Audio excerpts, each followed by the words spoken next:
Hey everyone, I just wanted to note real quick before we get into it, we actually have a really rare occurrence in the Eververse store right now. If you actually check on each of your respective character, the ornaments available on the front page are from the faction rallies during Season 3 back during Year 1 of Destiny 2. They have not been in the archives and have not been available, as I can recall, ever since that day or that season when the 3 faction rallies originally occurred. From the New Monarchy Alpha Loopy, as well as the Future War called Knucklehead Radar, and the Dead Orbit Eye of Another World ornament, they are only available for the next week for Bright Dust, so I would recommend highly, if you want to seek any of these out, get them now, because they literally will not be around possibly ever again. We do not know the next time these will be here. Hello everyone, my name is TheMadScorpyon, and welcome to another Reset Update. Now, currently it is the last week until Revenant of the next episode. You can hear my air quotes, because it's just going to be another season, essentially. Regardless, we do have the usual last week of a season where all boosters that are available are active. This covers all the ritual activities from Crucible, Gambit, and Vanguard,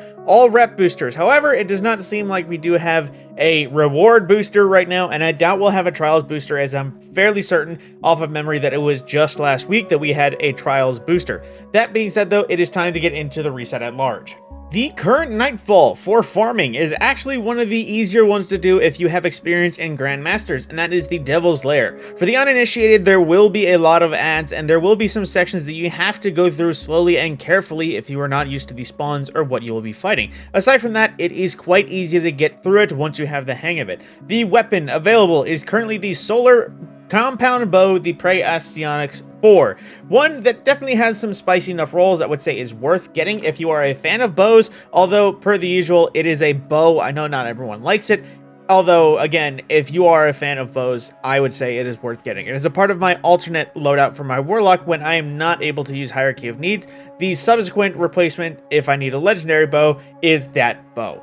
With the aforementioned reputation boost in both Crucible and the Vanguard, as we mentioned, there is a really good time to grind out all of your rep, and once again, there is Gambit, although there is no real reason to go for Gambit unless you literally are just trying to get ranks up for limited time rewards, if they were ever worth it. However, speaking of Crucible, we do have, for the current Crucible Labs, nothing is currently active. For 6v6, we do have Rift Control. 3v3 is Elimination and Competitive and the usual free-for-all of Rumble, and we will have one last week of Trials to go through, but it won't be boosted like the variety of rep for Trials. It will just be standard Crucible, so keep that in mind if you're going for it in the last week of the season. Getting to our weekly featured activities, the raid is currently the Garden of Salvation, which is probably the least worth farming of all the raids on the list. Now, hear me out. It is, of course, available to get all challenges. As the usual, you can run anything an infinite number of times, but that is literally only worth it if you are just trying to get challenge modes done or otherwise are searching for the weapons, which are quite out of date at this point. The exotic is from a quest. It is not from a random chance, so you only have to do it once to get the exotic. As well, there is no craftable weapons. There is no master mode to get artifice armor or adept versions out of. I'm not even sure they can retroactively get enhanced perks. So I would say if you need the pinnacle or need to hunt down old triumphs, go for it. Active challenges are there. Aside from that, I would say it is not worth going for this raid at all right now. Next is the dungeon. It is the Shattered Throne, which is in a similar case.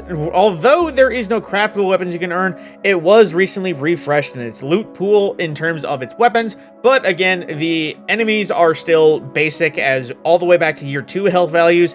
It is pretty easy to solo if you need the pinnacle. However, I wouldn't say it's worth farming unless you literally needed to farm out boss kills specifically. Checking in with the exotic mission, it is currently the Avalon exotic mission, which unfortunately I have everything associated with the weapons, so I don't know for certain off the top of my head if you do get red borders from the associate season, which would be Season of Defiance. So I would recommend hunting it if you need some more weapons and red borders from it. As well, Excalibur is a quite solid option in terms of glaives. I still remember of all the exotic glaives and glaives in general, it was the only one I really enjoyed using for a time. The Overshield is definitely worth it, especially in all of this day of Prismatic, where Void Overshields can sometimes be rare in some cases. Now I say some.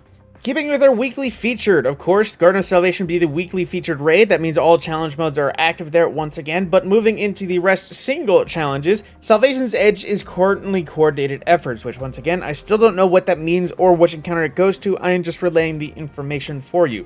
Crota's End is still broken and doesn't have challenges and still hasn't been in This Week in Destiny somehow ever, or seen any indication that it's supposed to be broken. Root of Nightmares is the All Hands challenge, which is the Nezarec challenge if I'm remembering correctly. King's Fall is Devious Thievery, which I believe it was War Priest challenge. Bound Disciple is Swift Destruction, which is First Encounter challenge with the Abominations. The Vault of Glass is Out of Its Way, which is Templar challenge, aka the Templar boss fight, no teleport. The Deepstone Crypt is Of All Trades, which is the Third Encounter Nuclear Descent Mad-Chaos mode. Then the Garden of Salvation, again, featured raid, all challenges active, and rounding it out, Last Wish. It, oddly enough, says also all challenges active, although I'm pretty sure that is not accurate at all. The focused raid right now is, of course, Salvation's Edge, because it is the one that has mastered with focused strength armor there. And for wrapping it up for Dares of Eternity, the expert version has taken Cabal and Zydron for its complete order. Revisiting the Eververse, just remember the episode is once again ending, which most of the offerings right here I doubt will go right into the archive. Usually it is a season delay, so I would imagine all of this stuff to be added to the archive once episode 3, aka Heresy, launches, although otherwise I would just prepare. Occasionally these all come around again in the Bright Dust store for free, but it is quite rare that they do, especially when it's just the following season. So keep that in mind. If you want anything here directly, get it with silver while you can. Otherwise, it is entirely possible it will not be around much longer. Getting into the Bright Dust itself on the front page, I'm just going to reiterate, it is the Faction Rally ornaments right here. These are quite rare, and I think have only ever been available 3 times during year 1, during the 3 respective faction rallies, and have never yet been available again. So get them while you can. And keep in mind, in the Hunters, they have the Knucklehead Radar, and the Warlocks have the Eye of Another World. Not exactly the most useful armor nowadays, but still rare ornaments nonetheless. On the front page, we have a shader, the Reef Regalia, which looks very Reef Corsair, although it looks a little bit trippy with prismatic armor. And next we also have the Laguna Cruiser, which I've mentioned this quite a few times. It definitely looks a bit lagoon, it definitely looks a little bit water, although it seems a bit weird looking on the prismatic armor. It could just be all the wavy accents that is available there. Next is a projection from Season Splicer, the Splicer Gauntlet projection, which is rightfully to be ignored as ghost projections are always mid, mostly. Next is the Polar Dance, which is a rarity emote. I forget what reference is supposed to be. I remember this is supposed to be some Christmas movie. I think it was like Miracle on 31st Street or something like that. I don't remember. I'm not a fan of Christmas movies that much, but regardless, there's an emote that is a reference if you enjoy that. But moving into our main screen, we have for shaders and transmats, Celestial Dome, which actually looks quite appropriate in the prismatic set. Looks celestial is a good word to put there. Then we also have the Temperature Wash, which definitely looks interesting. It's hard to say if it's washed, bleached, or anything, but it's white-black with hints of red. It's just here, there. I don't know if it's good shader or weird. Next is Welded Brass, a personal favorite of mine when combined with Void and Glows. This definitely sets up a Void armor set to look very voidish if you actually apply it to things that can glow. You can see right here the deep purple that comes off this armor. And next is the Carbon Blood, another favorite of mine just because exclusively a nice clean black and red. It doesn't look musty, it doesn't look animated, and it doesn't have otherwise any sort of bleach into it. It is one of my favorite shaders to run of all time. Next, into Transmat. Speaking of favorites, we have the Rasputin Reboot, which is basically Warmind Rasputin effects all the way back from Season 3, if it's still a fan favorite. And the Daito Capsule entrance from Season of the Arrival, Season 11. It's a Transmat, that's to say the least. It's just you popping out of a pill. And speaking of Transmats, that is the only thing I'm saying about the Swirling Leaf entrance, which I'm pretty sure is a blue rarity shader or Transmat, all the way back from the basic of year 1. Another emote, this is the Here I Am emote. I guess this is, yes, this is from the launch of Transmog. It's supposed to be the Look at Me, this is what I look like. Now is the emote from this season, another reference that I'm not sure I get, but you are dancing like an idiot right in front of a fire. So maybe you started that fire, maybe you're avoiding fire, I'm not sure. Next is the Ratkin Shell, which is akin to the Rat King and its associated Sparrow and Shell and ship set that came out this season for a Rat King set. It's very top-heavy looking, but otherwise quite intimidating. And next is the Mischief, which is, I'm assuming, the shader that is in the the jump ship that is a part of the very same Rat King set, which is a little bit more direct Rat King reference aside from just a rat skull on a ship.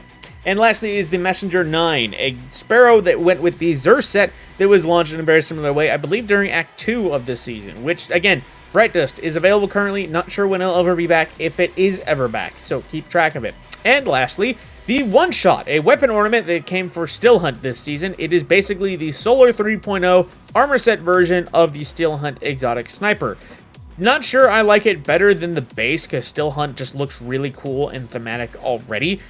I'll get it, personally, but at the same time, I don't know if it's better. Let me know what you think about that one in the comments. And lastly, the Aramis protection, possibly teasing the next episode and a relevant character. Maybe, who knows? But with that, my name is TheMadScorpyon. I hope you enjoyed. Any sort of like, comment, subscribe, anything, any sort of interaction in the comments down below is deeply appreciated. It definitely helps out. Plus, I just like talking with people and seeing their various opinions on Destiny.